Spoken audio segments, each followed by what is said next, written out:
वन्दे ब्रह्मपुराधिपं श्रीसहजानन्दं च मूलाक्षरम्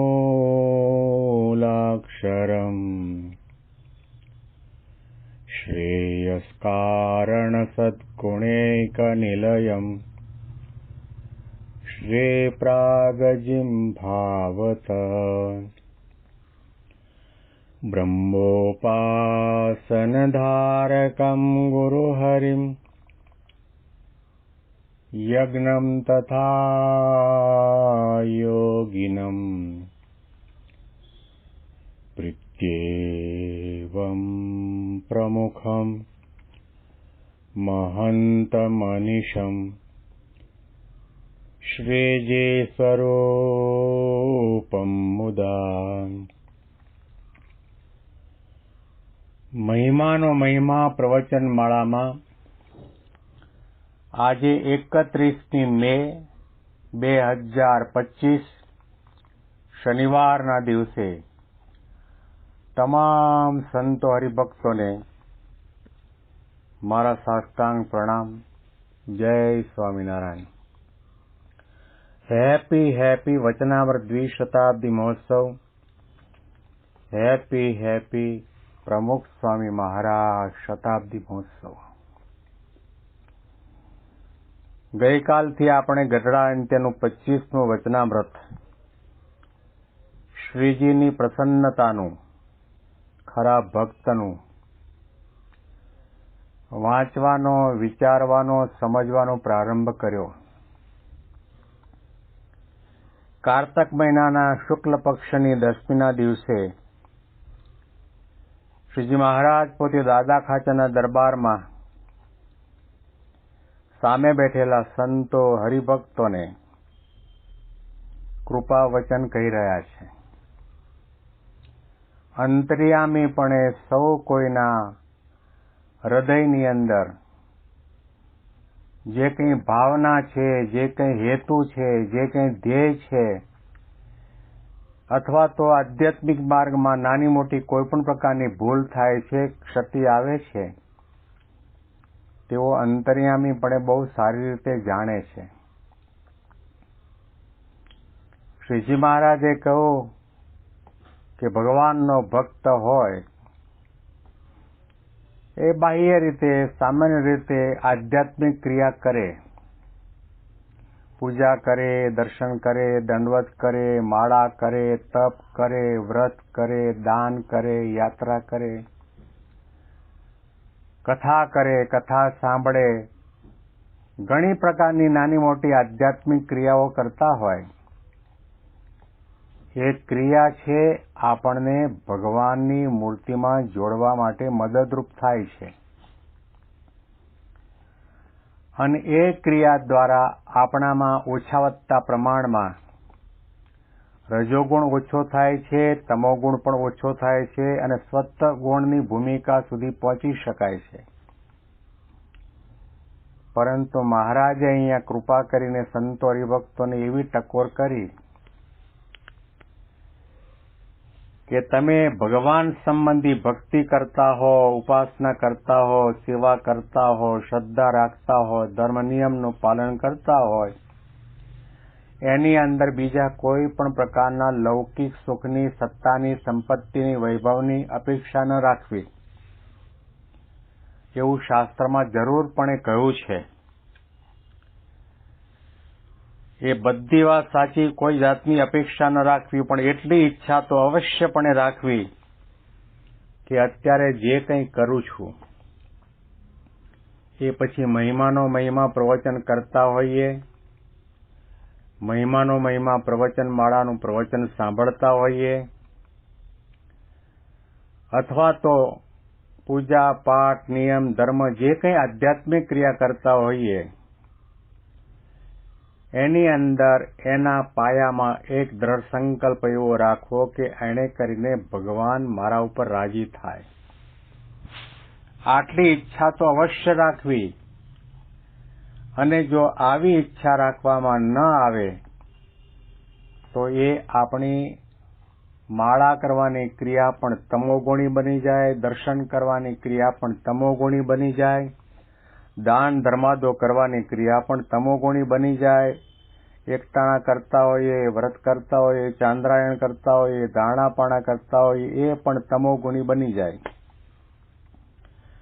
અને શુષ્કતા આવી જાય.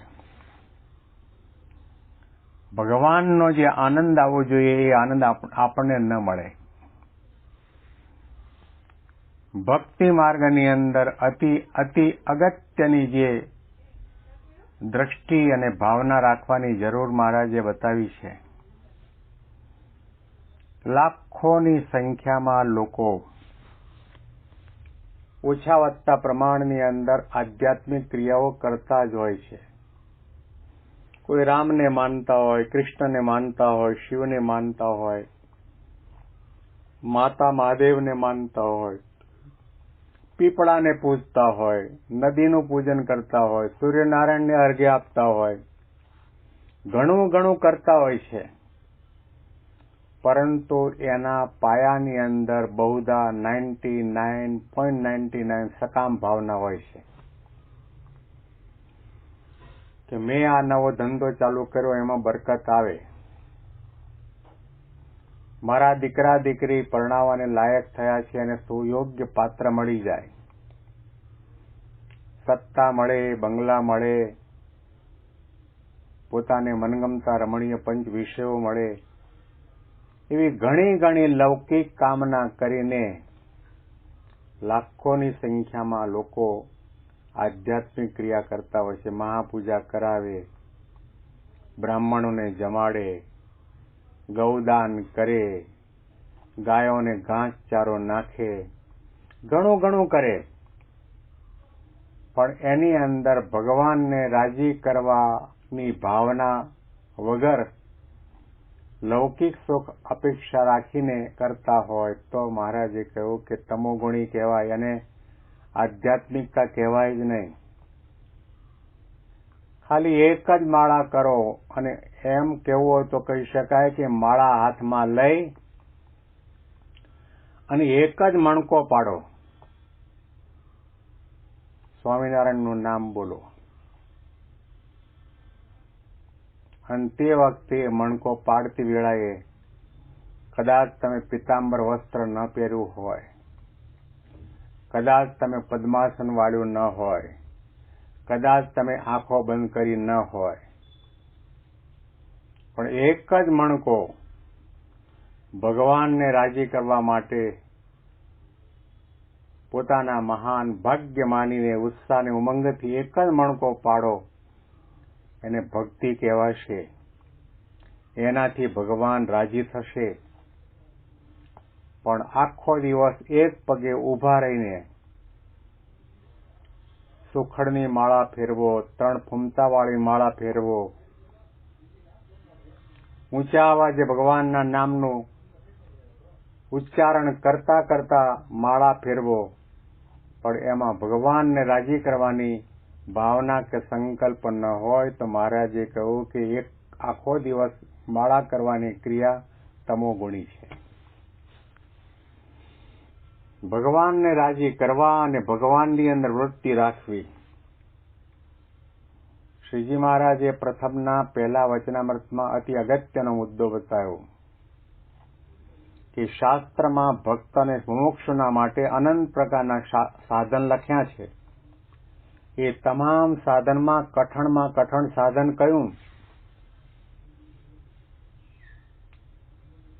અત્યારના યુગની અંદર આપણા માટે પૂછવામાં આવે તો આપણને તો એકાદશી નિર્જળા કરવાની આવે તો એ કઠણ પડે, ધારણાપાણા કરવાના હોય તે પણ કઠણ પડે, ચાંદ્રાયણ વ્રત કરવાનું હોય કે મહંત સ્વામી વ્રત કરવાનું હોય એ આપણને કઠણ પડે. આપણે તરત જ જવાબ આપીએ આ કઠણ.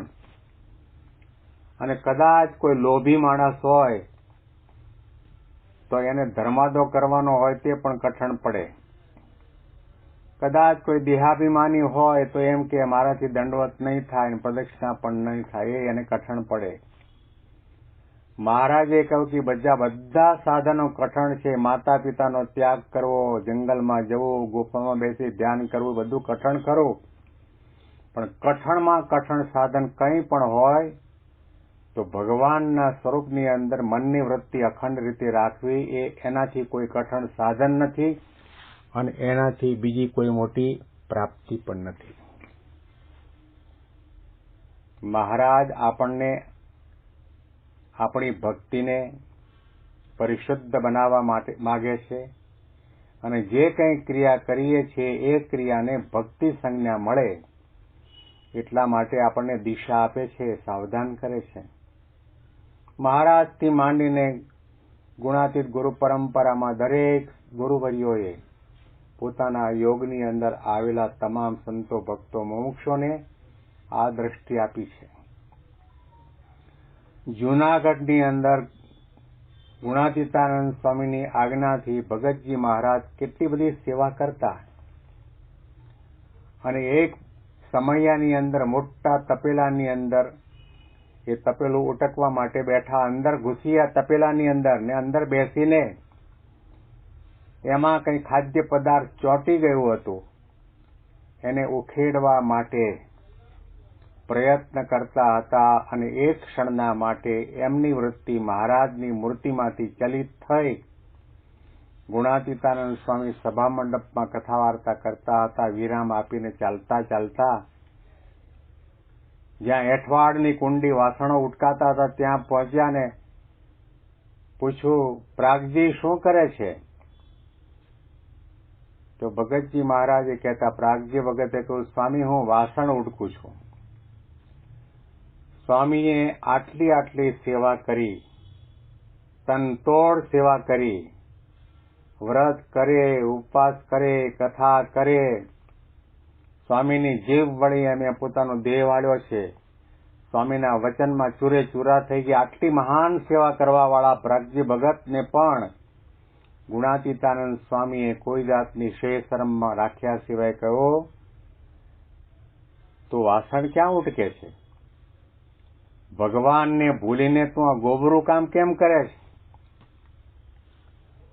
વાસણ કોના ઘરના વાસણ નહોતા, મંદિરના વાસણ હતા, ઠાકોરજીના વાસણો હતા અને જેની અંદર સંતો હરિભક્તો ઠાકોરજી માટે રસોઈ બની હતી. એ વાસણ ઉટકવાની ક્રિયાને પણ ગુણાતીતાનંદ સ્વામીએ ભગતજીને કહ્યું કે તે આ ગોબરી ક્રિયા કેમ કરે છે? ભગવાનને ભૂલીને તમે કંઈ પણ ક્રિયા કરો, ભગવાનને રાજી કરવાની ભાવનાને બાજુ ઉપર મૂકીને લોલમ લોલ આપણે ક્રિયા કરતા હોઈએ તો સમજવું કે આપણે ગોબરી ક્રિયા કરી રહ્યા છીએ. દર્શન કરવાની ક્રિયા પણ ગોબરી, કથા વાર્તા કરવા સાંભળવાની ક્રિયા પણ ગોબરી, માળા પૂજા ધ્યાન માનસી કરવાની ક્રિયા પણ ગોબરી. જો ભગવાનને રાજી કરવાની ભાવના ન હોય અને ભગવાનને ભૂલીને આપણે કરતા હોઈએ તો આપણી આજુબાજુના વર્તુળના લોકો એમ જ માને કે કેટલું ધ્યાન કરે છે, કેટલી સેવા કરે છે, કેટલી એકાગ્રતાથી દર્શન કરે છે, કેટલી ઉત્તમ પ્રકારની કથા વાર્તા કરે છે. પણ આ શબ્દો નજર સામે રાખીએ ત્યારે આપણને એમ ખ્યાલ આવે કે આપણી આટલી જિંદગીની અંદર ભાગ્યે એક ક્ષણના માટે સાચી ક્રિયા અને સાચી ભક્તિ થઈ હોય, બાકી ગોબરી ક્રિયા થાય છે. સ્વામીના આ જે વચનો છે આપણા હૈયાના કમાડ ખોલી નાખે, આંખ ઉગાડી દેવા છે. ગોબરી ક્રિયા એટલે ભગવાનને ભૂલીને ક્રિયા કરો, એ ગોબરી અને ભગવાનને રાજી કરવા છે એવા ભાવને પણ ભૂલીને ક્રિયા કરો, એ પણ ગોબરી છે. શ્રીજી મહારાજે એટલા માટે કહ્યું કે આધ્યાત્મિક માર્ગમાં કંઈ પણ કરવું તેમાં ભગવાનને રાજી કરવાની ભાવનાથી કરવું. અને અનુસંધાનમાં વિશેષ વાતો આપણે આવતીકાલના પ્રવચનમાં સાંભળીશું. તમામ સંતો હરિભક્તોને મારા સાષ્ટાંગ પ્રણામ. જય સ્વામિનારાયણ.